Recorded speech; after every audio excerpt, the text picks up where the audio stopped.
C'était la dernière chose à laquelle un homme obsédé par les animés et les jeux vidéo s'attendait. Au moment où il a traversé un autre monde, il a été immédiatement ligoté et emmené. Au début, il pensait, après avoir reçu les bénédictions de 4 anges, qu'il était le héros élu destiné à sauver le monde. Mais lorsque le vrai héros est apparu, un simple coup de sa part a renvoyé Ash à sa forme originale. Et en prime, l'homme lui a claqué une paire de menottes en argent. Ce n'est qu'alors qu'il a réalisé qu'il avait traversé en tant que chef d'un culte maléfique, héritant d'une longue liste de crimes, d'enlèvements, de meurtres, de vols et plus encore. Il y a quelques jours à peine, il était mort de surmenage pour se réveiller dans cet étrange nouveau monde. Au moment où il a ouvert les yeux, un groupe massif de silhouettes en robe noire était agenouillé devant lui, se prosternant et scandant des prières. De leurs paroles, il a appris qu'il était l'existence la plus forte de ce monde. Il ne savait pas que derrière son expression calme, il était déjà en pleine panique. Et pour couronner le tout, il avait transmigré en quelqu'un avec exactement le même nom, mais sans le S à la fin. Ash a fléchi ses doigts et ses orteils pour tester les fonctions du corps. Il se sentait exactement comme l'original, aucune différence du tout. Cela lui a fait se demander s'il avait traversé dans une version parallèle de lui-même. Pour que les choses soient claires, il a décidé de donner au propriétaire original de ce corps un surnom, S. Mais au grand désarroi d'Ash, S ne lui avait pas laissé la chose la plus importante, ses souvenirs. Maintenant, je ne devrais pas avoir la moindre idée de ce qu'il était censé faire. Ces silhouettes en robe noire en bas font peut-être preuve de respect maintenant, mais un seul faux pas et elle pourrait l'exposer instantanément. Juste à ce moment-là, la grande salle a soudainement tremblé violemment et l'un des hommes en robe noire a crié une prière pour que le Seigneur descende. En un instant, 4 orbes lumineuses de différentes couleurs sont tombées du ciel. Le corps d'Ash est tombé à genoux sans son contrôle. Dans la seconde suivante, les 4 orbes ont jailli droit vers lui. L'orbe rouge a parlé en premier. « Je suis un seigneur d'1 milliard de lumières. Je vous accorde l'ange du pouvoir, maître de la bataille, du courage et de l'honneur pour balayer tous vos ennemis. » Puis l'orbe bleu a suivi. « Je suis le souverain des tempêtes, de la pluie et de la neige. Je vous accorde l'ange de la sagesse, maître de la stratégie, du changement et du destin pour vous guider vers chaque objectif. » Ensuite est venue l'orbe verte. « Je suis le cœur brûlant éternel.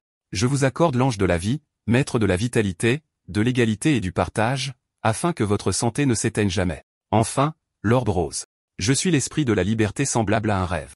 Je vous accorde l'ange de la joie, maître de l'amour, du plaisir et de l'art pour vous bénir d'un charme inégalé. » Alors que leur voix s'estompait, Ash a senti une vague de puissance écrasante inonder son corps. Son esprit s'est aiguisé et son humeur s'est envolée.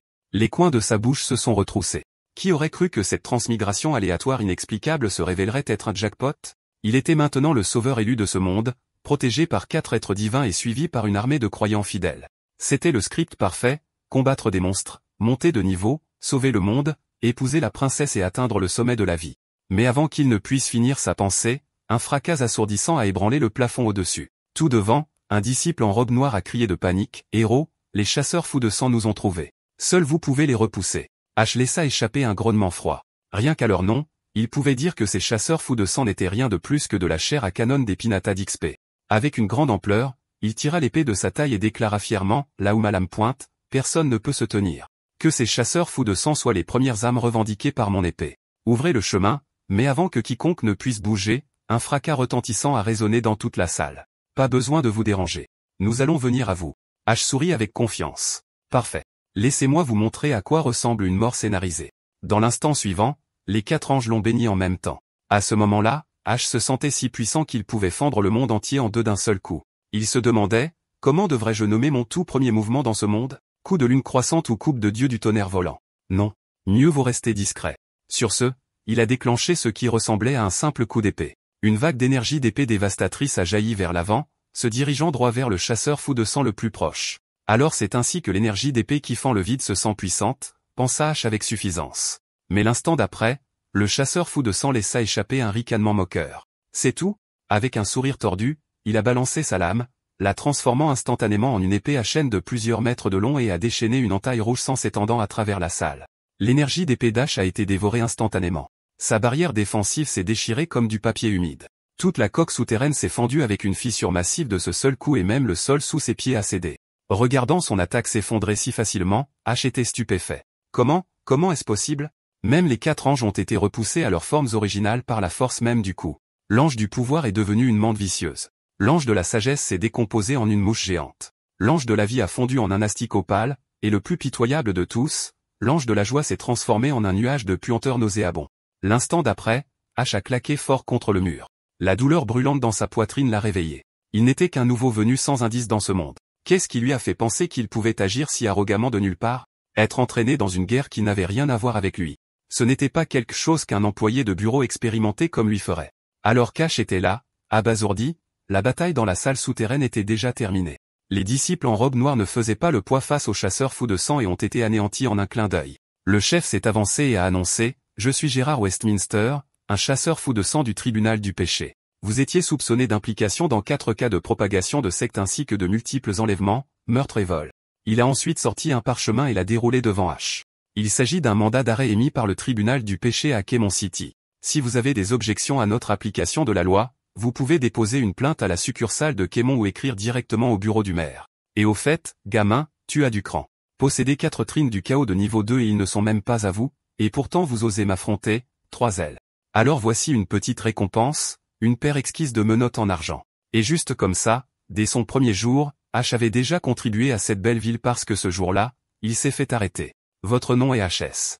Âge, aucune idée. J'ai de l'amnésie. Genre, attendez une minute, masculin. Race, je suis sûr que je ne suis pas un chien.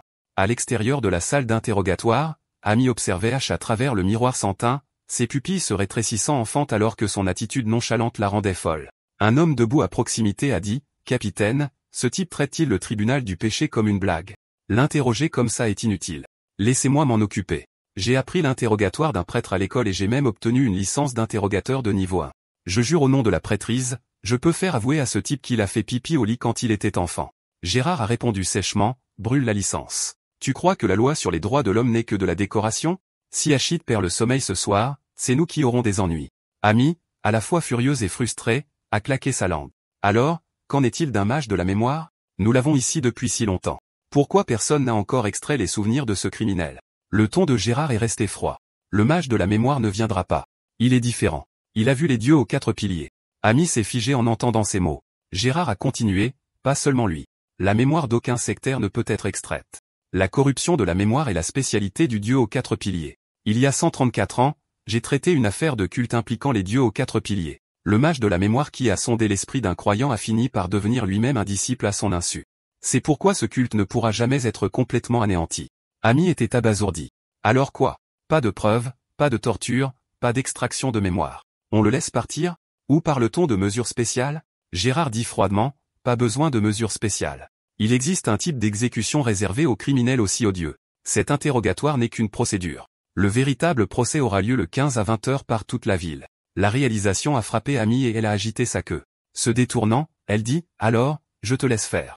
Gérard regardait toujours H derrière une vitre. Selon la loi, les interrogatoires de plus de 15 minutes nécessitaient une pause pour le suspect, ce qui le faisait respirer plus facilement. Tenant une tasse d'eau, les doigts d'H touchèrent instinctivement la blessure complètement guérie sur sa poitrine, son cœur était un mélange de surprise et de malaise. Gérard étudiait chacun de ses mouvements en silence. Tout dans la réaction d'H semblait authentique, comme s'il était vraiment juste un homme ordinaire amnésique. Selon les lois de ce monde, les patients souffrant de dépression peuvent être exemptés de punition, mais pour prouver la perte de mémoire, nous devrions extraire ses souvenirs. Oubliez ça. Passons à la prochaine arrestation. Son procès sera l'affaire du peuple. À l'intérieur de la cellule, le cœur d'H était aussi lourd que du plomb. Il pensait qu'il était le héros élu destiné à sauver le monde. Au lieu de cela, il était devenu un chef de culte cherchant à démarrer une entreprise et était pourchassé par des nuées de héros le traitant comme un monstre XP. Ils vont certainement l'exécuter. Bien sûr, leurs questions étaient polies et la chambre était livrée avec des repas et un logement gratuit. Mais en y repensant avec à quel point ce monde semblait avancé et à quel point les cellules étaient agréables, peut-être avait-il déjà aboli la peine de mort. Alors qu'il célébrait tranquillement cette pensée, une soudaine chaleur s'est allumée sur sa nuque. L'instant d'après, un écran lumineux est apparu devant ses yeux. Cher HS, le conseil municipal de Hemming vous invite cordialement à être un invité spécial pour le jugement de la lune de sang le 15 de ce mois à 20 h. Merci de soigner votre apparence. Nous enverrons quelqu'un pour vous escorter jusqu'au site de diffusion en direct. Pour vous retirer du programme, répondez par TC. Au moment où il a vu le nom, H a su que c'était une mauvaise nouvelle. Il a immédiatement tapé TC sur le clavier et a appuyé sur envoyer sans hésitation. Toutes nos excuses. Vous êtes actuellement en état d'arrestation et d'interrogatoire. Les fonctions de messagerie sont désactivées. H n'a pas pu s'empêcher de s'emporter. Cette dernière ligne, c'était juste pour se moquer de moi? Avec un haussement d'épaule, il a complètement abandonné. Donc, cet écran lumineux était essentiellement le smartphone de ce monde. Il pensait que c'était une sorte de triche de transmigration. Il s'avère que c'était juste un gadget standard. Puis quelque chose a attiré son attention, une icône d'application familière, le manuel du mage d'Aurora. Attends. Comment cette chose a-t-elle fait la traversée avec moi? Aurora était l'entreprise pour laquelle il avait travaillé dans son monde d'origine. Cette application était le jeu que son équipe lui avait confié le soin d'exploiter. Il a simplement téléchargé la démo à l'époque, prévoyant de la tester, mais avant qu'il ne puisse jouer, il avait été entraîné dans ce monde. Et maintenant, d'une manière ou d'une autre, le jeu mobile était venu avec lui. Il s'était même installé automatiquement dans l'ATH de son esprit. Serait-ce ma feuille de transmigration? Le poudage s'est accéléré. Brimi un miracle, le manuel du mage d'Aurora, lance. Mais l'instant d'après, tout l'écran est devenu rouge sang. Il s'est figé. Vraiment? Il avait oublié qu'il était toujours sous le coup d'une interdiction de réseau. Juste au moment où le désespoir s'installait, l'écran a retenti avec un ding brillant. Impossible. Le système est de retour en ligne et le jeu a réellement démarré. Mais à la surprise d'Ash, les seules fonctions de tout le jeu qui fonctionnaient réellement étaient le système Gotcha et la boutique de microtransactions. Il en a tapé un expérimentalement, et bien sûr, cela n'a fait qu'ouvrir l'écran de recharge. Ash a claqué l'écran lumineux sur le sol et a maudit une version de démonstration pour les tests internes. Et vous avez réellement mis une boutique en espèces dedans? Quoi? Essayez de récupérer nos salaires. Il a ouvert un autre menu, l'a regardé pendant une seconde, puis a éclaté. Sérieusement? Même la première invocation coûte de l'argent? Qui diable a eu cette idée hontée? Puis il s'est arrêté. D'accord. Mon entreprise l'a fait. Tant pis alors. Juste à ce moment-là, l'écran sur le sol a sonné 2 fois. Connexion, système restauré. Félicitations. Vous vous êtes connecté avec succès. Récompense, un cristal source. En tant que bonus de première connexion, vous avez reçu un bon d'invocation d'opérateur X10. Chaque invocation X10 garantit un opérateur. H pencha la tête. Opérateur, peuvent-ils vraiment se battre pour moi? Peu importe. Ça vaut peut-être le coup. Il était sur le point d'appuyer sur le bouton d'invocation quand une pensée l'a frappé, le figeant en plein mouvement. Joignant les mains, il pria solennellement, « Ô, Esprit de la terre, entendez ma supplique. Mère nature, bénis-moi. Dieu tout-puissant, Amen. » H souffla sur le bout de ses doigts pour la chance, puis appuya résolument sur le bouton de recrutement, priant comme un fou pour obtenir un opérateur qui pourrait changer son destin. Les résultats, 2 potions d'endurance, 2 potions de XP, une demoiselle d'épée lame folle, une carte de combat pour débutants et une épée d'entraînement en bois. Les yeux d'Ash s'illuminèrent. Enfin, un tirage correct. Il ouvrit rapidement la page des statistiques de la demoiselle d'épée pour la railler. Sérieusement? Tout ce texte et elle n'est qu'une jolie fille sans intérêt? Où est censée être la partie lame folle? Avec un froncement de sourcils, il claqua à nouveau l'écran. Très bien. On peut accepter les personnages, mais vous voulez dire que je ne peux même pas l'invoquer dans le monde réel pour qu'elle se batte pour moi? Alors, quel est l'intérêt? Je vais être sur le bio d'exécution dans quelques jours, dans le cadre des indicateurs clés de performance d'un bourreau. Vous voulez que je passe mes derniers jours à me connecter quotidiennement pour booster les statistiques de vos jeux poubelles? Votre unité de départ ne peut même pas se battre tout de suite. Comment un joueur est-il censé se sentir enthousiasmé avec un design comme celui-ci? Je pourrais être le développeur principal moi-même. En pleine diatribe, il remarqua un petit point rouge sur l'onglet de gestion des opérateurs. Son TOC intérieur se déclencha et il tapa dessus immédiatement. À sa surprise, en plus de la demoiselle d'épée, il avait un autre opérateur /Apocalypse, Andwatché, et celui-ci lui ressemblait trait pour trait, jusqu'à la tenue qu'il portait auparavant. Puis il remarqua une note de contribution de XP de 30% sur le profil de la demoiselle d'épée. Si sa supposition était juste, l'entraînement de la demoiselle d'épée dans le jeu le rendrait plus fort dans la réalité. Cela pourrait être son seul ticket de sortie de prison. Heureusement que je viens de tirer un tas d'objets d'entraînement. H. Marmonna ne s'attendait pas à ce que ce système d'entraînement soit aussi prévenant. Plus un opérateur est heureux, meilleurs sont les résultats de l'entraînement. Il soupira, mais allez. Je suis un homme mort qui marche. Où vais-je trouver le temps de m'occuper de l'humeur d'une fille en 2D? H a immédiatement mis en place un programme d'entraînement d'une semaine complète pour la demoiselle d'épée lame folle. Puis il ordonna, travail dur pour moi, demoiselle d'épée. À ce moment-là, le système a affiché une invite. Activez le talent inné de /Apocalypse. Endwatché pour enregistrer la demoiselle d'épée lame folle dans le manuel du mage. Cette action est irréversible. H accepta sans hésitation et des lignes de code commencèrent à défiler sur l'écran lumineux. Ça devrait le faire. Avant qu'il ne s'en rende compte, ses yeux devinrent lourds et il sombra dans le sommeil. Pendant ce temps, à 3 heures de route d'Ash, une jeune femme qui s'était couchée tôt après sa routine de soins de la peau s'est soudainement retrouvée à se réveiller dans son rêve. Elle se tenait sur une petite île inconnue. En regardant autour d'elle, elle remarqua derrière elle un cadavre avec une épée enfoncée dans sa poitrine, étrangement, sans aucun signe de décomposition. Elle ramassa une poignée d'eau de mer et la goûta. Sucré. Donc c'était vraiment un rêve, mais pourquoi un rêve contiendrait-il un cadavre qu'elle n'avait jamais vu auparavant? Elle s'approcha pour mieux voir. En retirant l'épée de la poitrine, elle haleta, cette lame, elle est parfaite. C'est comme si elle avait été faite juste pour moi. Elle s'attendait à ce que le corps s'effondre, mais il commença à bouger. Surprise, elle serra fermement l'épée. Qu'est-ce que tu es? Je suis /Apocalypse, Ndwache. Vous pouvez m'appeler Ndwache, mais ne vous inquiétez pas, je ne suis pas votre ennemi. Il fit une pause, puis ajouta froidement, je vais juste te tuer. Sa posture se renforça. Que veux-tu? Ndwache se baissa en position d'attente, la main sur la poignée. Pendant les 72 prochaines heures, vous ne pourrez quitter cet endroit que si vous me battez. Sinon, vous resterez ici pendant les 72 heures complètes. Avant qu'elle ne puisse répondre, sa lame se balançait déjà vers elle. En un éclair, elle était de retour à l'endroit où elle était arrivée en premier. Touchant son cou, elle marmonna, que vient-il de se passer? On aurait dit que mon cou avait été coupé, mais n'est-ce pas un rêve? Ndwache sourit. La seule différence entre le rêve et la réalité est la suivante, la réalité est un rêve tissé par tous, tandis qu'un rêve est une prison que vous construisez pour vous-même, et votre pause de 10 secondes est terminée. L'instant suivant, elle fut ramenée au point de départ. Ndwache sourit, tu ferais mieux de tenir cette épée fermement, ce n'est qu'alors que tu pourras mourir avec un semblant de dignité. Mais Sonia n'y croyait pas. Elle se retourna et plongea directement dans la mer. Voyons si tu peux couper l'océan en deux. Elle pensa, la voix d'Ndwache suivit, calme et tranchante. S'enfuir est honteux et inutile. C'est alors que Sonia se figea. Elle n'avait jamais appris à nager. Attends, quoi? C'est un rêve. Alors pourquoi suis-je en train d'étouffer? Au moment où elle a percé la surface en haletant pour respirer, Ndwache a lancé son épée sans hésitation. Sonia s'accrochait toujours à l'espoir.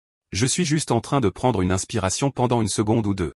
Il ne le remarquera même pas. Plouf. Elle a été instantanément ramenée au point de départ. Tendant la main, elle toucha son menton. Toujours là, donc il l'a poignardé la dernière fois. Elle lança un regard noir à Ndwache. Il ricana.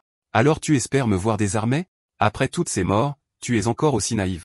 Sonia rétorqua, Ndwache. Tu es complètement déraisonnable. Juste au moment où il pensait qu'elle était enfin prête à se battre sérieusement, elle tomba à genoux et serra sa jambe dans ses bras. Ô grand, miséricordieux et noble maître inconnu. Sonia vous suivra. S'il vous plaît, arrêtez de me tourmenter. Je serai obéissante. Je ferai tout ce que vous direz. Le sourire de l'observateur final devint méchant. N'importe quoi. Sonia rougit et acquiesça. Bien. Alors je t'ordonne, bats-moi. En un instant, elle fut renvoyée au point de départ. Humiliée, Sonia tapa du pied. Sérieusement? Je ne vous ai rien fait. Pourquoi perdre votre temps avec une personne comme moi? Il y a beaucoup de gens vraiment mauvais dans ce monde. Si vous voulez punir les malfaiteurs, je peux vous en recommander quelques-uns. Et si vous êtes le méchant, je peux même vous indiquer quelques hypocrites au placé. Je ne suis qu'une étudiante ordinaire, cela ne vaut guère tous ces efforts de votre part. Alors, lorsque vous écartez les mains avec un regard résigné, dites-moi ce que vous voulez que je fasse. Je suis comme une rose destinée à être piétinée, née pour dériver avec le courant. Les yeux d'Ndwache se plissèrent. Comment pouvez-vous être sûr de ne pas m'avoir fait de tort auparavant? En un clin d'œil, Sonia était de retour au point de départ. Donc, si je survis 72 heures, je peux quitter ce rêve maudit? Demanda-t-elle. Oui. Et Ndwache répondit, mais il n'y a pas d'horloge ici. Comparé à une vie entière, 72 heures, ce n'est pas long, mais dans la mort, c'est une éternité. Pouvez-vous vraiment endurer une mort constante aussi longtemps? Et pourquoi croyez-vous que ce que je dis est vrai? Même si vous vous échappez ce soir, qu'en est-il de demain soir ou de la nuit suivante? Il se mit en position de rengainer. Une fois que vous avez goûté à la mort, vous devriez savoir qu'il ne faut pas s'attendre à des miracles. Pourtant, au lieu de revivre, Sonia leva son épée et bloqua la frappe d'Ndwache.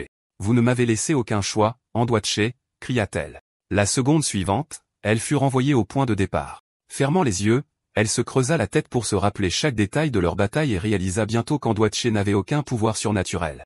Même physiquement, il ne la surpassait pas. Elle avait entendu dire qu'un épéiste qui avait atteint le sommet pouvait faire picoter la peau d'un spectateur avec juste un mouvement désinvolte. Leur prise sur la poignée seule pouvait faire soumettre les faibles par rapport à ces vrais géants. Ndwache n'était qu'un épéiste très habile. Pourtant, lorsqu'elle vit ses blessures se refermer instantanément, Sonia ricana, oh, c'est donc vraiment un duel équitable. Au moment où son répit de 10 secondes prit fin, Sonia lança la première frappe. Elle avait depuis longtemps remarqué que dans la toute première seconde de chaque combat, Ndwache plaçait sa main sur la poignée, se préparant à rassembler de la puissance. Cette puissance était immense, mais si elle attaquait en premier, son mouvement d'ouverture perdrait de son tranchant. À travers d'innombrables blocages et contre-attaques, elle finit par repérer une faille dans sa défense. Ndwache réagit à peine à temps, évitant de justesse un coup d'épée fatal. Il contre-attaqua immédiatement en frappant son angle mort, mais Sonia laissa seulement échapper un grognement froid. Ses pieds se déplaçaient selon un étrange motif fluide, glissant proprement devant la frappe. Vous ne vous y attendiez pas, n'est-ce pas, Ndwache? J'attendais ce moment. Elle se mit en position de rengainer, souriant. Après être morte autant de fois, même un cochon aurait appris vos mouvements maintenant. Avec un cri aigu, Sonia entra, tourna vers l'avant et frappa d'un seul mouvement fluide. Vous l'avez lu, vous êtes aïe, reprenez-les. La lame coupa proprement la poitrine d'Ndwache, mais en un clin d'œil, la blessure avait disparu. Sonia demanda prudemment, est-ce que ça compte comme vous avoir vaincu? Andoitché répondit calmement, oui. Un soulagement traversa son visage, mais il ajouta alors, bien sûr, ce n'était que moi avec une seule épée. Il tira une deuxième lame croisant les deux devant sa poitrine. La première moitié est terminée. La deuxième moitié commence. Et cette fois, il n'y a pas de repos de 10 secondes. Hébétée, Sonia ouvrit les yeux sur quelqu'un qui l'appelait. Sonia, Sonia, nous avons un cours tôt aujourd'hui. Tu ne viens pas? Elle se frotta les tempes et se redressa, ne trouvant qu'Ingrid dans le dortoir. Quelle heure est-il? 7h30. Qu'est-ce qui t'arrive aujourd'hui? Normalement, tu te lèves une heure plus tôt pour te maquiller. L'air fatigué, Sonia murmura, j'ai peut-être fait un cauchemar. Ingrid agita la main. Les cauchemars s'estompent vite. Dépêche-toi en classe ou tu perdras des points. Puis elle quitta la pièce. Sonia resta assise là un instant, puis se leva, se lava et se maquilla en une seule routine rapide. Dans la salle de classe, son esprit revint à la nuit précédente. Les cauchemars ne sont-ils pas censés s'estomper? Pourquoi puis-je m'en souvenir si clairement? Et alors que l'image de frapper l'observateur final à double lame se répétait dans son esprit, son épreuve avait finalement pris fin. Mais les mots d'adieu d'Andoitché glacèrent le sang de Sonia. Cette épreuve est terminée, mais votre vie ne fait que commencer. Ce n'était certainement pas une bénédiction. Son expression se durcit, Apocalypse Andoitché, moi, Sonia, je ne vous laisserai jamais contrôler ma vie. Je viens de la remettre sur les rails. Pendant ce temps, dans la suite de luxe au dernier étage de la prison, H grogna en se frottant le front. Qu'est-ce que c'est que ça? Je me sens encore plus fatigué après avoir dormi comme si je venais de me faire tabasser. Puis il aperçut un point rouge familier sur son interface de jeu mobile. Son TOC ne pouvait pas l'ignorer. Sans hésitation, il appuya dessus. La Mad Blood Sword Maiden apparut à l'écran, rebondissant pratiquement de joie. Félicitations pour avoir terminé l'épreuve.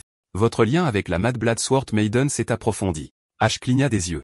Attendez. Le simple fait de l'envoyer à une épreuve augmente notre lien? C'est une chose. Il affichait un sourire suffisant. Heureusement que je l'ai mis en place tôt. Maintenant, respecte le plan et continue à entraîner la Vierge à l'épée. À ce moment précis en classe, Sonia sentit une étrange douleur dans sa poitrine, mais elle répondit calmement à la question du professeur. Avant qu'Amagus n'entre dans le royaume du vide, ils doivent d'abord invoquer au moins un esprit. Ce n'est que par l'esprit qu'ils peuvent ouvrir la porte de la vérité et entrer dans le royaume. Sonia Serbia est née dans l'un des villages les plus pauvres et les plus reculés de la nation stellaire. Le fait qu'elle étudie dans cette prestigieuse académie noble n'a été possible que grâce au bracelet miracle délivré par le gouvernement. Elle a brillamment réussi tous les cours de base stockés dans le bracelet, devenant la première en 20 ans de sa ville natale à entrer à l'université de Fleur d'Épée. Lorsqu'elle est arrivée, elle a fait face à sa part de regards froids et de moqueries, mais elle a rapidement maîtrisé le maquillage et la mode et, en un mois, a abandonné son fort accent rural, sans jamais relâcher ses efforts dans ses études. On pouvait la voir à presque tous les événements du campus et ses passages répétés en tant qu'animatrice ont fait d'elle une étoile montante, devenant bientôt la favorite populaire pour être la 67e Fleur d'Épée. Elle vivait selon une conviction, si tant de personnes dans ce monde pouvaient trouver le bonheur, pourquoi pas elle? Après les cours, Sonia se hâta vers la porte de l'école où elle aperçut sa mère debout sous le soleil brûlant. « Maman, pourquoi tu restes ici? Tu ne pouvais pas trouver un arbre pour te mettre à l'ombre ?» Sa mère sourit, « Je ne voulais pas que tu me rates, Linda. Je te l'ai dit tellement de fois, je suis Sonia, pas Linda. Pardon.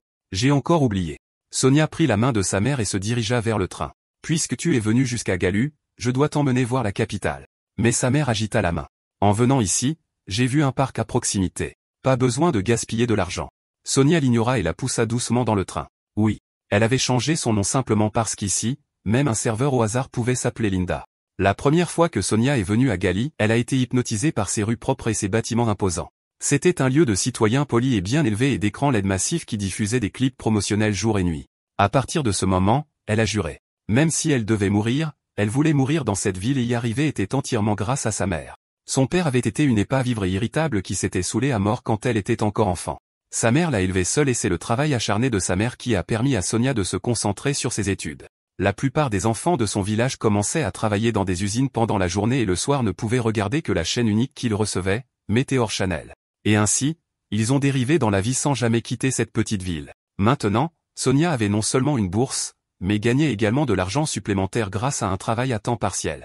Et elle était déterminée à laisser sa mère profiter du bonheur que cette ville pouvait offrir. Le temps a filé et il était bientôt temps de se séparer. Votre billet de retour est déjà lié à votre bracelet. Scannez-le simplement à la porte. En regardant le dos de sa mère alors qu'elle s'apprêtait à partir, Sonia ressentit un pincement de réticence. Elle l'a rapidement rattrapé. « Maman, pourquoi ne pas rester un jour de plus? Je n'ai pas cours demain. Je peux le passer avec toi. » Sa mère se tourna en souriant chaleureusement en prenant la main de Sonia. « C'est ton heure maintenant. Quoi qu'il arrive, je serai à la maison prêt avec un repas chaud. » Les grandes villes sont trop compliquées. C'est bien de vivre paisiblement chez soi. Puis elle glissa une petite bourse dans la main de Sonia. J'ai presque oublié. Il y a un peu d'argent ici. Ce n'est pas grand-chose, mais je n'en ai pas besoin. Garde-le. Sur ce, elle se dirigea vers le train. Ne vous inquiétez pas pour moi. Si quelque chose arrive, les voisins aideront. Écris juste des lettres en retour. Oh, et n'envoie pas d'argent. Garde-le pour toi. La poste pourrait le perdre. Sonia rangea la bourse avec un soupir. Tu as raison, maman. Les grandes villes sont compliquées. L'instant d'après, elle attrapa le poignet d'un pickpocket et le tordit jusqu'à ce qu'il se casse. Le laissant stupéfait, elle sortit de la gare. En regardant les rues animées, elle sourit, mais Sonia est exactement ce genre de compliqué. Cette nuit-là, lorsque Sonia retourna sur le campus, la porte principale était déjà fermée. Elle se hâta d'expliquer au gardien. Il y a eu un accident de la circulation. Le tramway s'est arrêté pendant plus d'une demi-heure. J'ai couru tout le chemin du retour. J'ai tellement peur. Si je suis en retard 3 fois, je devrais subir la punition de l'épine. 3 fois signifie l'expulsion. Avec sa douce supplication pitoyable, le gardien finit par déverrouiller la porte et la laissa entrer. Sonia avait toujours su que la beauté pouvait obtenir des faveurs, mais ce n'est que lorsqu'elle est venue à Galuc qu'elle a réalisé que son pouvoir ici était bien plus grand. Comparé à son pauvre village, les gens civilisés de la ville étaient beaucoup plus disposés à accorder des commodités pour un joli visage. Elle était sincèrement reconnaissante au Seigneur de la loi stellaire d'avoir rendu la nation stellaire si prospère et raffinée, lui donnant une chance de se faufiler dans la haute société. Si elle était née dans un pays barbare, elle aurait pu être arrachée comme un trophée de brute il y a longtemps. Elle a également remercié sa mère. Si elle avait travaillé dans les champs depuis son enfance, même sa beauté naturelle aurait été usée en une fille de village grossière. Alors qu'elle approchait de sa chambre de dortoir, elle entendit des voix à l'intérieur. Il est plus de 7 heures. Cette traînée ne reviendra probablement pas ce soir. A enfin laissé tomber le masque, mais elle s'est branchée avec un riche sugar daddy. Sonia s'arrêta à la porte en pensant, oh, juste à temps pour l'édition classique de commérage de rupture d'amitié entre colocataires. Vous ne l'avez pas vue en classe flirter avec des gars. Une bâtarde de campagne comme elle. À part son visage, qu'y a-t-il de si génial chez elle? Oh, Eddie Flay a dit qu'elle avait vu Sonia quitter le campus à midi pour parler à une paysanne. Je parie que c'était sa mère. Logique, fille poubelle, maman poubelle. Au milieu des commérages, Sonia a soudainement ouvert la porte. Les 2 filles à l'intérieur ont presque sauté hors de leur peau. L'une était sa colocataire, Loi. L'autre, Adèle, la suiveuse de Loi. Ce sont ces 2-là avec qui elle s'est le plus disputée. Loi, la fille du marchand local, avait toujours méprisé Sonia, exhibant son propre physique et faisant des remarques voilées sur les humbles origines de Sonia. Mais peu importe ce que disait Loi, à chaque fois qu'elles apparaissaient ensemble, le nombre de mecs attirés par Sonia était sensiblement plus élevé. Elle l'éclipsait tout simplement. Et quand Sonia a décroché le rôle d'animatrice lors d'un événement sur le campus, Loi a laissé tomber tous ses simulacres. C'est alors qu'elle a commencé à jeter l'argent par les fenêtres, organisant fréquemment des événements sociaux pour le département des arts de l'eau, payant des sorties dans des restaurants chics, mais en s'assurant toujours de ne pas inviter Sonia. En conséquence, plus de mecs ont commencé à courir après Loi, mais ses goûts étaient discutables. Prenez le terminal dont elle prétendait être finalement tombée amoureuse. Il n'a eu qu'une brève rencontre avec Sonia et le type est instantanément tombé amoureux et s'est confessé à Sonia. Sonia l'a éconduit sur le champ. Si même un bâtard errant n'en voulait pas, pourquoi elle en voudrait? Elle n'a pas le temps pour la romance. Son objectif est Galu et elle reste ici. Mais elle n'est qu'une fille de la campagne qui a réussi les tests. Y arriver seule pourrait prendre des décennies. Alors elle trouvera un homme bien, un raccourci vers la haute société. Son plan est clair comme de l'eau de roche, devenir une mage de l'eau. Elle a fait ses recherches. Plus de 50% des épouses nobles sont des mages de l'eau. Si le mari est aussi un mage, cela dépasse les 70%. Les mages de l'eau sont un atout considérable dans les mariages nobles. L'université Swordflower n'est pas la meilleure, mais elle est excellente pour former les mages d'épée, d'eau et de vent. Obtenez votre diplôme dans l'une de ces 3 filières et votre avenir est assuré. Maman, elle est diplômée de Swordflower et une mage de l'eau. Parfait. C'est exactement le genre de belle fille dont nous avons besoin. Au fait, les mages de l'eau deviennent souvent des guérisseurs grâce à leur sort de guérison. Les mages du vent finissent généralement par être des mages du temps travaillant à l'extérieur dans des conditions difficiles, et les mages d'épée étant excessivement musclés, c'est plutôt un inconvénient pour les femmes. C'est pourquoi les étapes de Sonia sont fixées. Invoquer son premier esprit de l'eau d'ici l'année prochaine et idéalement avant l'obtention du diplôme, déployer l'aile d'argent et atteindre un rang d'elle. Ensuite, elle prévoyait de trouver un moyen d'assister aux événements de l'Université des Mages de la Vérité de Galu, sa meilleure chance d'accrocher un héritier noble. L'Université de la Vérité n'était pas seulement la meilleure académie de mages de Galu. C'était l'école la plus prestigieuse de tout le royaume stellaire, remplie de riches et de puissants. C'est là que serait le futur petit ami de Sonia. Les garçons de Swordflower? Pas la peine de les regarder. Si tout se passait bien, elle épouserait un membre de l'aristocratie, utiliserait les relations de son mari pour bâtir sa propre fortune, et même après un divorce, elle aurait encore assez pour se tenir droite et fière et faire venir sa mère pour vivre comme la noblesse. Mais alors que Sonia était perdue dans son parfait rêve éveillé, une voix froide intervint, « Non, tu dois t'entraîner avec l'épée. » C'était l'observateur final. Son ton était, « Je vois. Si j'étais toi, je vérifierais d'abord comment les autres réagissent. Si tu veux me parler, pense-le simplement dans ta tête. » Sonia jeta un coup d'œil autour d'elle. Les autres filles du dortoir ne l'avaient pas du tout remarqué. Un frisson lui parcourut l'échine. « Qui êtes-vous exactement ? » « Je suis l'observateur final. Vous pouvez simplement m'appeler l'observateur. Si vous êtes déjà aussi oublieuse à votre âge, il est peut-être temps de vous ressaisir et d'arrêter de courir après les distractions. Détends-toi, vierge à l'épée. Je ne suis pas ton ennemi. Je ne suis rien de plus qu'un lointain fragment de nostalgie et même plus une personne complète. Assez de bavardage. Revenons aux affaires. Le guetteur de la faim a conjuré une fiole de potion sortie de nulle part. Tout d'abord, tu dois boire ça. Sonia secoua instantanément la tête. Tu plaisantes ? Pas question. Avant qu'elle puisse réagir, il l'avait déjà versé. Elle sentit le liquide se précipiter directement dans son corps. Ensuite, le guetteur de la faim produisit une épée de bois et fit un geste vers elle. Maintenant, tu as envie de t'entraîner avec une épée, n'est-ce pas ? Sonia serra les dents en résistant à cette étrange envie. Non. Elle répondit fermement, mais à la fin, elle ne put pas lutter contre ça. Elle ramassa l'épée de bois et sortit de la chambre du dortoir. À l'intérieur de la salle d'entraînement à l'épée, Magulite était au milieu de ses exercices.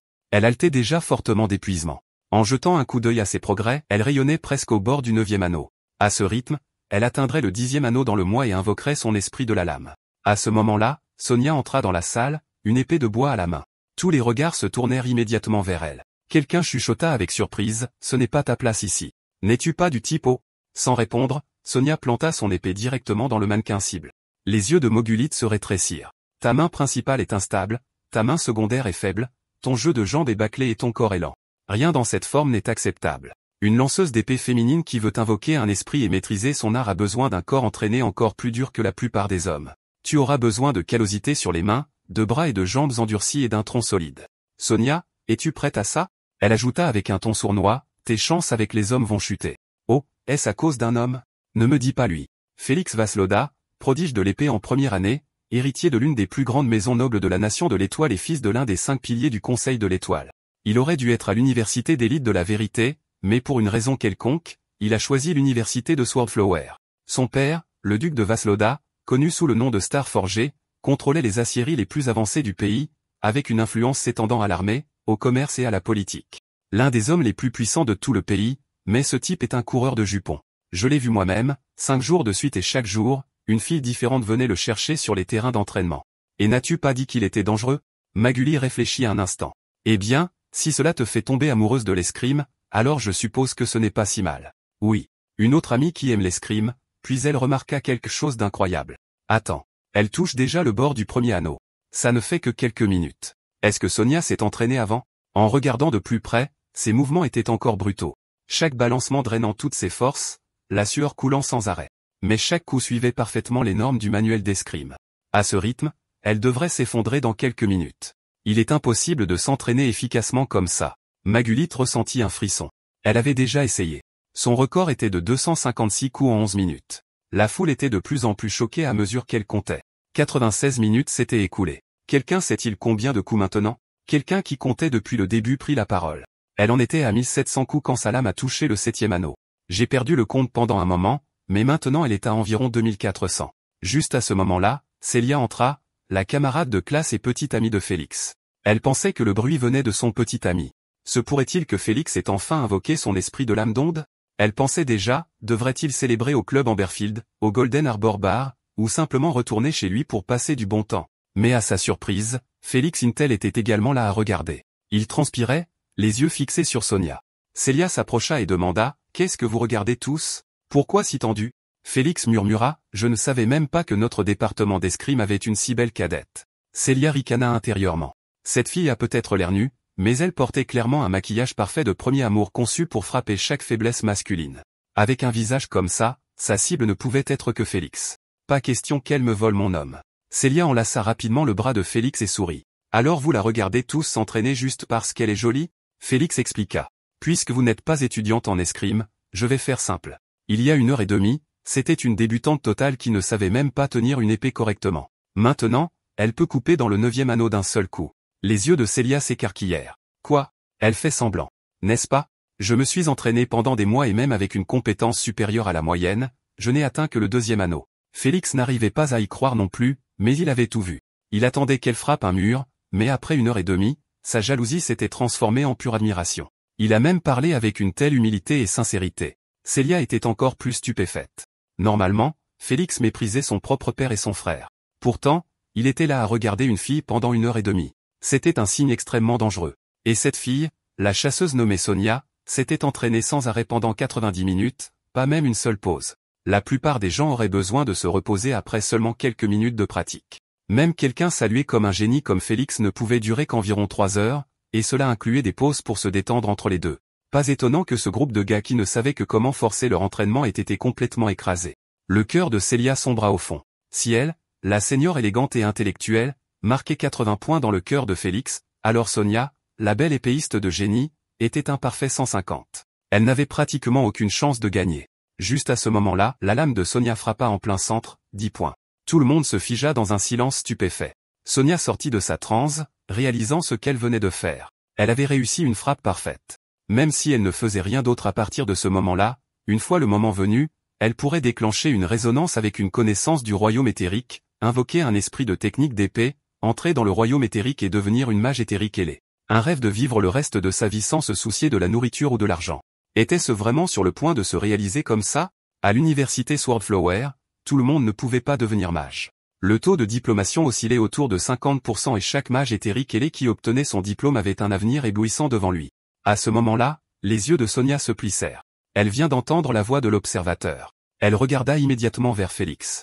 Une étrange vision apparut. Une bouteille de potion vide flottait au-dessus de son épaule, visible uniquement pour elle. La seconde suivante, la silhouette ombragée de l'observateur émergea derrière Félix. Sa voix était froide et détachée. « Servante d'épée, vous ne pouvez pas encore vous reposer. Vous devez vaincre cet homme. » Le visage de Sonia s'assombrit. Elle accusa l'observateur de l'exploiter. L'observateur était impassible. « Ce n'est pas aussi compliqué que vous le pensez. Je suis simplement en train d'organiser un combat pour vous et la personne la plus forte ici se trouve être lui. C'est tout. Que ce soit un noble ou non, cela n'a pas d'importance. » Puis il sourit. « Bien sûr, s'il est noble, c'est encore mieux. J'adore regarder les nobles se faire tabasser. Si vous gagnez, peut-être lui marcher sur le visage ou lui taper sur les fesses. J'ai entendu dire que certains nobles Starborn sont de vrais pervers. » Sonia fronça les sourcils. « Vous ne pouvez pas choisir quelqu'un d'autre? Je ne veux rien avoir à faire avec Félix. » L'observateur pencha la tête, l'air perplexe. Sonia l'avait déjà étudié. Ce type était étrange et dangereux. Quant à Félix Vasloda, l'un des héritiers nobles les plus faciles à approcher à l'université Swordflower, elle l'avait naturellement répertorié comme une cible potentielle. Sa réputation de playboy n'était pas le vrai problème. Le vrai problème était ses antécédents familiaux et son club d'ex-petites amies notoires. La rumeur disait que Félix était essentiellement une machine de reproduction ambulante de 10 filles par jour. Pourtant, il n'avait jamais emmené une petite amie pour passer la nuit. Il vivait dans une villa hors du campus, partant immédiatement après l'entraînement du soir, conduisant toujours sa Gallo Tiger argentée unique en son genre, la seule de son espèce à l'école. Il échangeait de petites amies à un rythme d'une tous les 3 jours, mais n'en ramenait jamais à la maison. Sonia refusait de croire qu'il pouvait terminer le travail en seulement 3 jours, ce qui l'a amené à sa conclusion. Félix n'était pas un pervers obsédé par la luxure, mais plutôt un collectionneur estampillant les petites amies comme si elles faisaient partie d'un passe-temps bizarre. Et le fait que le fils du duc Vasloda ait fini par étudier ici, il était difficile de ne pas soupçonner qu'il avait été pris dans une lutte de pouvoir politique. C'est comme ça que ça se passe toujours dans les romans. Un gars comme lui serait le méchant noble archétypal, quelqu'un avec qui vous ne voulez absolument pas vous impliquer. L'observateur haussa un sourcil. Donc, vous dites que si je vous fais combattre contre lui, vous risquez d'avoir des ennuis? Sonia acquiesça fermement, confirmant ses paroles sans hésitation. Mais la chose suivante que l'observateur dit la pétrifia sur place. C'est parfait. Je veux que tu causes des problèmes. Je veux que tu te donnes à fond, que tu restes sous les projecteurs et que tu écrases chaque ennemi qui ose se dresser sur ton chemin. N'est-ce pas exactement ce que tu as toujours voulu? Sonia était au bord des larmes. Quand avait-elle souhaité quelque chose d'aussi enfantin et arrogant? Avant qu'elle puisse protester, l'observateur la coupa. Alors, je te souhaite la victoire lors de ta première bataille. Écrase le prodige de l'escrime et botte les fesses à un noble né sous une bonne étoile, tant que tu y es. Sonia leva immédiatement son épée, la pointant directement sur Félix. Félix Vasloda, le génie du département d'escrime. Dans toute l'université de fleurs d'épée, tu es le seul digne de servir de tremplin à l'invocation de mon esprit. Oses-tu m'affronter au combat? La foule a éclaté, ouais. C'est génial. Est-ce là la fierté d'un véritable génie? Elle lance le défi, un défi. Le cœur de Célia se serra.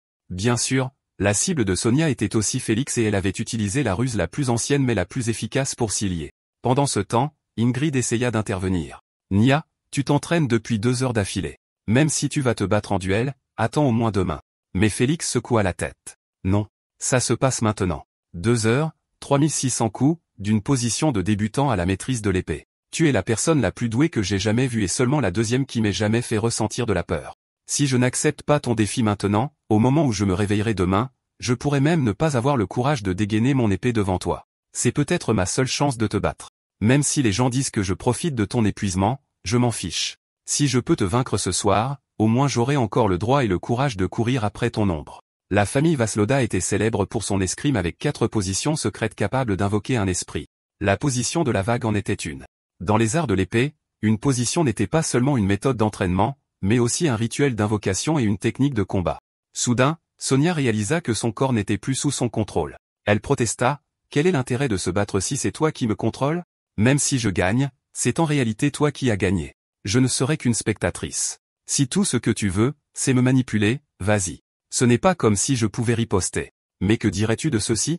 Rends-moi le contrôle et je promets de me battre. Si un seul adversaire ne suffit pas, je peux en affronter 2. Qu'en dis-tu? » L'observateur esquissa un léger sourire. « Et qui t'a dit que c'était moi qui contrôlais ton corps? Pensais-tu vraiment que j'avais choisi un adversaire au hasard pour toi? Pensais-tu vraiment que je pouvais ignorer ta volonté et forcer ton corps à bouger? Tu sais que tu as une chance de gagner en puissance en ce moment, et tu sais que tu as déjà perdu beaucoup trop de temps. C'est pourquoi tu es venu ici, te poussant jusqu'à ce que ta dernière goutte de force disparaisse, juste pour que les autres le remarquent, juste pour que ta colocataire, Ingrid, le remarque. Tu as plus que de l'apparence. Tu as un talent dont tu peux être fier. Alors pourquoi défier Félix? Parce que dès le premier instant où tu l'as vu, tu l'as détesté. Dès l'instant où tu l'as vu conduire son tigre galopant argenté sur la route du campus, se prélassant dans l'admiration de la foule. À partir du moment où tu l'as vu devenir le centre de l'attention, tu étais déjà jalouse de lui, envieuse de lui, et tu le détestais. À ses yeux, tu n'étais qu'une recrue qui ne connaissait que les formes de base du manuel d'escrime, même si ton talent surpassait le sien. Sa position de la vague pouvait encore conserver l'avantage. La position de la vague d'une famille noble. Le combat devint plus acharné. La rage bouillonnait à l'intérieur de Sonia. Pourquoi naissent-ils avec tout? Pourquoi doivent-ils être meilleurs que moi à tous les niveaux? Félix tenait à peine le coup, stupéfait. Elle m'égale encore coup pour coup. Où trouve-t-elle l'endurance? En un instant, son aura monta en flèche. Il se prépara à lancer son attaque la plus puissante pour mettre fin au match d'un seul coup. Les observateurs se tenaient dans la foule, regardant Sonia avec satisfaction. Maintenant, tu comprends, vierge à l'épée. Tout cela vient de ton propre cœur. C'est toi qui as agrippé l'épée de bois. Tu es entré sur le terrain d'entraînement. C'est toi qui voulais le vaincre. C'est toi qui voulais prouver que Sonia Servi n'est pas inférieure à quiconque. Sonia prit sa position et les yeux de Félix s'écarquillèrent. Position de la vague. La foule explosa. Position de la vague.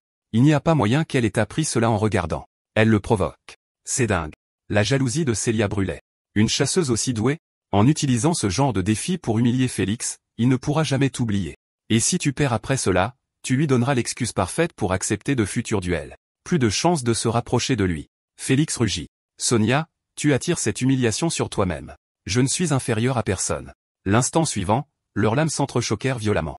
L'épée de bois de Sonia se brisa en 2. Tous les yeux se tournèrent vers l'épaule de Félix. C'était un esprit. Lentement, un esprit émergea au-dessus de son épaule. L'esprit de l'épée de la vague, une percée au milieu de la bataille. Quelqu'un avait réellement invoqué son esprit lié à la vie dans le feu de l'action. Vraiment digne du nom de Voslota, Maugret cria fort, ne perds pas courage, Sonia. Vous invoquerez votre esprit assez tôt. Vous pourrez alors.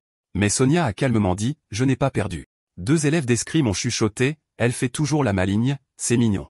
Les génies ne peuvent pas renoncer à leur fierté. L'instant d'après, l'épée en bois de Félix s'est également brisée. Des halètements ont parcouru la foule.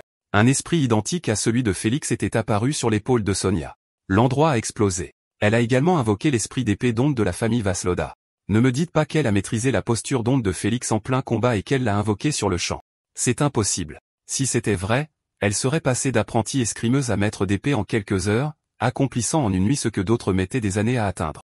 Dans la foule, l'observateur souriait de satisfaction. Sonia a finalement réalisé que l'observateur n'était rien de plus qu'une manifestation de son propre esprit. Vous n'êtes que ma voix intérieure, juste mon hallucination. Sa silhouette a commencé à s'estomper. Juste avant de disparaître complètement, il a fait un geste de la main et a dit « Devine ». Sonia l'a maudit silencieusement dans son cœur. À ce moment-là, le système a sonné, / Mad Sword Maiden a gagné un niveau. Nouvelle compétence acquise, épée d'onde. H a failli sauter de joie. Oh, oui. Niveau supérieur. Je ne sais même pas ce qu'est un maître de magasin à une aile, mais le type qui m'a coupé plus tôt avait 3 ailes. Donc, les ailes doivent signifier une grosse affaire extraordinaire. Il a pris une longue inspiration. Se lever à 6 heures pour vérifier ses progrès d'entraînement en valait la peine. Le travail acharné a vraiment porté ses fruits, mais où était cette promesse de 30% de XP de récupération partagée? H ne se sentait pas plus fort du tout. Pas de poussée de puissance soudaine. Pas de ruée époustouflante. Pas de téléchargement instantané de compétences. L'interface de l'opérateur d'observateur de terminal / n'avait pas changé non plus. Aurait-il pu être arnaqué? Peut-être que c'était parce qu'il n'avait pas dépensé d'argent. Après tout, la société de sa famille était connue pour faire des jeux où si vous ne payez pas, vous ne jouez pas. Juste à ce moment-là, une lumière s'est allumée à l'arrière du cou d'H.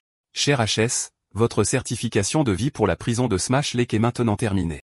Vous pouvez vous déplacer librement dans les zones désignées. Veuillez consulter le guide des détenus de la prison de Smash Lake 6 juin pour plus de détails. Remarque, la livraison des repas ne sera plus assurée. Veuillez vous rendre à la cafétéria pour dîner. En entendant cela, il a vu la porte de la prison s'ouvrir. Que se passait-il? Il a rapidement ouvert le guide des détenus.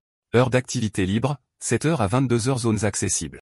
Hall central, salle de lecture, salle de sport, salle multimédia, terrasse Ocean View, salle des couples, fourniture fournie. Cafétéria de l'atelier, heure de la cafétéria. Petit déjeuner de 7h à 9h. Déjeuner de 11h à 14h. Dîner de 17h à 20h en dehors de 16h. Un service de commande de repas est disponible. Salle de lecture, signalez les livres manquants à l'administrateur. Les remplacements arriveront dans les 3 jours ouvrables d'autres salles multimédia. Seuls les programmes légalement achetés auprès des chaînes officielles sont disponibles. Actuellement, les films ne seront proposés qu'après la fin de la sortie en salle, cette salle de couple. Placez les articles usagés dans une poubelle de recyclage. Ne les lavez pas et ne les retournez pas vous-même. Ce niveau de liberté était suspect. Pourrait être un message de farce pour déranger les nouveaux détenus. Si quelque chose ne va pas à ce point, il y a toujours un piège et H n'allait pas se faire prendre. Mais pendant qu'il y réfléchissait, son estomac laissa échapper un fort grondement. Il avait faim. Après un moment de réflexion, il a décidé de prendre un repas rapide et de revenir directement. Rien ne devrait se passer entre-temps, n'est-ce pas? Mais quand il est sorti, il a remarqué qu'il n'y avait pas un seul garde dans le couloir. Il entra dans un grand hall animé. Partout où il regardait, les détenus se déplaçaient librement, rien à voir avec des personnes qui avaient perdu leur liberté. H a aperçu un garde se prélassant nonchalamment en train de jouer à un jeu, complètement inconscient. Il a ressenti une vague de soulagement. Enfin, un garde. Au moins, il y avait quelqu'un qu'il pouvait appeler à l'aide. Il n'avait toujours pas reçu l'expérience de la jeune fille à l'épée, ce qui signifiait qu'il était un poids mort certifié de grade 8. Aucune capacité de combat, plus toutes les faiblesses mentales d'un bourreau de travail en entreprise. Sans la protection d'un exécuteur, il n'était même pas sûr de pouvoir protéger sa dignité. Se sentant un peu plus à l'aise, il a décidé de chercher la cafétéria. En chemin, il a entendu 2 hommes regarder les nouvelles. Je n'arrive pas à croire que Lorenzo soit devenu conseiller. On dirait qu'il a rejoint l'Immortal Wine Club. Cela signifie que la faction d'Andrea éclipse complètement le maire maintenant, mais le maire ne terminera même pas son mandat avant d'être dehors. Un homme à l'air étrange a répondu, je ne pense pas. Le maire financieux a le soutien de l'évêque Enrico. Vous verrez que l'ascension de Lorenzo n'est pas un signe de la victoire d'Andrea. C'est sa peine de mort. Andrea est implanté à Quément depuis des décennies. L'Église ne se retournera pas contre lui à moins que la stabilité ne soit en jeu. Juste à ce moment-là, une voix s'est fait entendre derrière H. Avez-vous oublié le suicide du commissaire au chemin de fer il y a 15 ans? Il s'est retourné pour voir des détenus orques à la peau verte et un prisonnier gobelin discuter de changements politiques de haut niveau. Puis un homme blond s'est approché. Eh bien, le chef d'un culte du dieu aux 4 piliers se soucie en fait de la politique municipale de Caïman. H s'est tourné vers lui. L'homme a continué, bien sûr, je vous connais. Vous faites la une des journaux de 7 heures ces 2 derniers jours. Les nouvelles sont le moyen le plus rapide de connaître nos nouveaux amis. Première rencontre en personne cependant, vous m'avez peut-être vu aux informations aussi, Igila Boking. H a répondu avec prudence, ravi de vous rencontrer. Je suis H. Tout le monde est-il aussi amical ici? Boking sourit. Nous accueillons toujours chaleureusement les nouveaux arrivants. Après tout, nous partageons les mêmes aspirations. Êtes-vous intéressé à rejoindre notre groupe de recherche sur l'évasion de prison? Nous veillons les uns sur les autres. Les yeux d'H s'illuminèrent, quel timing parfait. Il cherchait un moyen de s'échapper, et voici un groupe tout prêt à rejoindre. Juste à ce moment, une voix froide de fille intervint, si j'étais vous, je lui donnerais un coup de poing au visage. En entendant cela, H pensa que la voix lui était familière. Était-ce la Vierge à l'épée? La seconde suivante, il lança un coup de poing directement sur Igula Boking juste au moment où son poing allait toucher. Le système hurla une alerte rouge /. Avertissement, vous exercez une force cinétique excessive sur un citoyen. C'est une action interdite. Son poing se figea en l'air, à quelques centimètres du visage de Boking. Bokin sourit. H, ce coup de poing doux et inoffensif est plutôt mignon. On dirait que tu apprécies bien la vie en prison. Je ne vais pas te déranger alors. Sur ce, il se tourna et s'éloigna. H exhala profondément, enfin capable de bouger à nouveau. Qu'est-ce que c'était que ça? La voix de la Vierge à l'épée était froide. Qu'y a-t-il de surprenant? La puce miracle à l'arrière de votre cou a détecté une tentative d'agression et a envoyé un signal neuronal pour prendre temporairement le contrôle de votre corps, empêchant ainsi l'attaque. Cette technologie est largement utilisée dans la gestion du bétail, bien qu'elle semble encore mieux fonctionner sur les humains. H était abasourdi. Alors pourquoi m'as-tu dit de le frapper? Même si les combats et l'utilisation de sorts sont restreints ici, il y a encore beaucoup de petites astuces que vous pouvez utiliser. Par exemple, utiliser un esprit pour former un contrat. Si je ne me trompe pas, cet homme a du sang de peuple jument. Le peuple jument est l'une des races les plus aptes à maîtriser les arts psychiques. Si vous aviez accepté son offre et serré sa main, cela aurait été la même chose que de signer un contrat. Cela signifie devenir des amis qui s'entraident. Sauf que dans ce cas, vous seriez obligé de l'aider, alors que le fait qu'il vous aide dépendrait entièrement de son humeur. Les yeux d'Ash s'illuminèrent de compréhension. Je comprends. Si j'avais réellement serré sa main, ce serait la même chose que de devenir son employé. Et non, attendez, son stagiaire non rémunéré. Oh, c'est vrai? Les autres ne peuvent pas vous voir?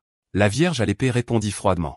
Je peux continuer à vous parler comme ça tant que cela ne vous dérange pas que tout le monde vous regarde comme si vous aviez perdu la tête. Alors vous êtes vraiment la Vierge à l'épée folle? C'est exact. Je suis la Vierge à l'épée folle. Observateur, si je ne l'avais pas vu de mes propres yeux, je n'aurais jamais deviné que vous sombreriez dans un endroit comme celui-ci. Cela vous dérange-t-il si je me moque de vous? Oui, cela me dérange. Et pourquoi ne portez-vous pas la tenue de votre illustration? Et vous, non plus? Vous vous pavanez dans l'uniforme classique de détenu de la prison du lac suprême de luxe. Vous ne ressemblez en rien à votre propre art, alors ne me parlez pas du mien. La Vierge à l'épée gonfla sa poitrine. Je suis une femme. Vous vous attendez sérieusement à ce que je porte la même tenue non lavée tous les jours. Puisque vous êtes ici, Vierge à l'épée portière, aidez-moi à sortir de cette prison. Elle gloussa. Et pourquoi vous aiderais-je à vous échapper? Vous avez de la nourriture et un endroit où séjourner ici. Cela convient parfaitement à un type inutile comme vous. Pourquoi être si désespéré de partir? Dehors pourrait être pire. Pourquoi ne pas simplement prendre une retraite anticipée et vivre la vie confortable dont vous avez toujours rêvé? Parce que j'ai été piégé et dans quelques jours, j'ai cette épreuve de la lune de sang. Cela ne ressemble pas à une invitation à un buffet à volonté. La Vierge à l'épée ricana. Oh, l'épreuve de la lune de sang. Maintenant, je n'ai vraiment pas envie de vous aider à vous échapper. Vous ne pouvez pas faire ça. Je suis votre maître. Son expression devint froide instantanément. Ses yeux brillent d'un rouge profond. Vous pourriez quoi? Elle planta un doigt avec force dans son front. Qu'est-ce que vous venez de dire? Vous pourriez quoi? De la fumée sortait pratiquement de son front à chaque coup. Vous essayez de dire mon maître. D'accord? En faire, quoi? Vous voulez que je vous appelle comme ça quelquefois pour que vous puissiez ajouter du matériel de recherche à toutes les pensées sales dans votre tête? Le visage d'Ash s'assombrit. Et qu'est-ce qui ne va pas avec ça? Vous n'êtes qu'un personnage virtuel dans un jeu et je suis le joueur. Si je meurs, vous cessez d'exister. Avec ce genre de lien, pourquoi ne m'aideriez-vous pas? Ash dit froidement, Vierge à l'épée folle, je ne suis pas votre maître, mais je ne suis pas votre esclave non plus. Si vous ne pouvez même pas me traiter comme un égal, autant retourner dans le jeu et n'être que des données. La Vierge à l'épée se tourna, sa voix calme. Un personnage virtuel, vous avez raison. Je ne suis rien de plus qu'une pensée fantôme. Mes observateurs, souvenez-vous de ce que vous avez dit aujourd'hui. Vous n'êtes pas mon maître. Vous ne le serez jamais. Jurez-le. Si vous mentez, vous perdrez votre visage et ne le récupérerez jamais pendant 10 000 ans. H jura en retour. Je jure que si je mens, je perdrai mon visage et ne le récupérerai jamais pendant 10 000 ans. Alors la Vierge à l'épée lui fit signe de la suivre pendant qu'il marchait. Pour être honnête, ce n'est pas que je ne veuille pas t'aider. Je ne peux pas t'aider. Comme tu l'as vu, personne d'autre que toi ne peut me voir ou me toucher. Je ne peux absolument pas affecter le monde physique. Alors, comment pourrais-je t'aider à t'évader de prison? H cligna des yeux. Alors pourquoi es-tu ici? Pour montrer ta nouvelle apparence. Ne l'as-tu pas dit toi-même? Arbon, répondit la Vierge à l'épée. Je suis là pour te transférer 30% de l'expérience partagée. H écarta immédiatement les bras et ferma les yeux, très sérieux. Très bien. Je suis prêt. Elle le piqua à nouveau au front. Prêt mon cul. Tu penses que ça va faire bling et que soudain tu maîtriseras toutes mes compétences à l'épée comme par miracle? De la fumée montait presque de son front alors qu'il demandait d'un air vide. Alors, comment tu la transfères? Simple. Va trouver quelqu'un à combattre. Pendant que tu es au combat, je transmettrai l'expérience pour que tu l'acquières naturellement par la bataille. En entendant cela, H scruta les environs. Cible acquise crâne chauve, tatouage, muscles énormes, cicatrices sur le visage. Ressemblait exactement au type qui avait tué des centaines de personnes avant de finir ici, un véritable tueur en série. H s'approcha et, dans un acte de provocation délibérée, renversa la tasse de l'homme, renversant de l'eau partout sur lui. Oups, totalement exprès. Les yeux de l'homme chauve devinrent rouge sang alors qu'il se levait de toute sa hauteur, dominant Ash. Ash se préparait à une raclée, mais au lieu de cela, l'expression de l'homme s'adoucit en une expression d'adoration. Fais attention en te promenant. D'accord? Oh, et le lait d'aujourd'hui est plutôt bon. Je le recommande vivement. Ash le regarda simplement, choqué. Qu'est-ce que c'est que ce bordel? Ce n'est pas censé se passer comme ça. De retour à sa place, la Vierge à l'épée était pratiquement pliée en deux de rire. Désolé. J'ai eu une formation professionnelle. À moins que je ne puisse pas m'en empêcher. Vous tous, les détenus, avez des puces verrouillées à l'arrière de votre cou. Pas d'attaque contre les autres, pas de violence verbale, pas d'automutilation. C'est pourquoi la prison de Smash Lake semble si libre. Chaque os et chaque nerf de votre corps sont enchaînés. Ils laissent même les écoliers venir ici pour des excursions au printemps et à l'automne. Ces puces peuvent même envoyer un choc à haute tension qui arrête instantanément votre cœur. Essayez de creuser un tunnel d'évasion avec une cuillère et la puce vous éteindra pour avoir endommagé la propriété. Les yeux d'Ash se remplirent de larmes. Si les prisonniers ne peuvent attaquer personne, comment suis-je censé provoquer un combat? La Vierge à l'épée claqua des doigts. Trouve juste quelqu'un à combattre. Rien n'est plus facile à comprendre au combat. Honnêtement, observateur, est-ce que c'est toi ou moi qui nous évadons? Quelle est la prochaine étape? Quand tu auras faim, tu vas m'appeler maman. La seconde suivante, Ash cria, maman, grand-mère, ce qui mit la Vierge à l'épée en fureur. Elle le frappa si fort qu'il s'envola. Ash s'écrasa contre le dos de l'homme chauve. Et, je suis Ash. Comment t'appelles-tu? L'homme chauve et costaud, pensant qu'il était dragué, se pointa du doigt. J'ai déjà un copain. Ash frissonna. Ce n'est pas ce que je voulais dire. J'avais juste une question à te poser. Le visage de l'homme chauve s'illumina. Je comprends. Vraiment, rencontrer quelqu'un comme moi qui admet ouvertement qu'il est pris doit être tellement gênant pour toi pendant que tu flirtes. L'homme chauve dit sincèrement, mon amour pour mon copain est pur et authentique. Alors je clarifie ma position dès le début. Je suis gentil avec tout le monde, mais je ne tolérerai pas le moindre soupçon. Ash, tu es un bon gars aussi. Je suis sûr que tu trouveras ton propre véritable amour un jour et il n'y a pas besoin d'être embarrassé. Le flirt raté est parfaitement normal. Si tu ne peux pas penser à une question de couverture tout de suite, je peux attendre. Mais honnêtement, Ash, la façon dont tu essaies d'attirer mon attention était bien trop cliché. Renverser mon lait exprès, c'est le niveau de l'école primaire. Ash réprima une réplique et demanda directement, si je veux me battre, y a-t-il un moyen? L'homme chauve haussa un sourcil. Nouveau ici, si tu cherches à étirer tes muscles, tu es venu à la bonne personne. Je m'appelle Lanya. Je suis membre du club de combat à mort. Nous avons la permission du directeur. Pendant les matchs officiels, nos puces peuvent être temporairement désactivées afin que nous puissions nous battre. C'est un avantage exclusif pour les membres du club. Les yeux d'Ash s'écarquillèrent. Club de combat à mort, comme dans se battre jusqu'à la mort. La prison nous autorise en fait à nous entretuer.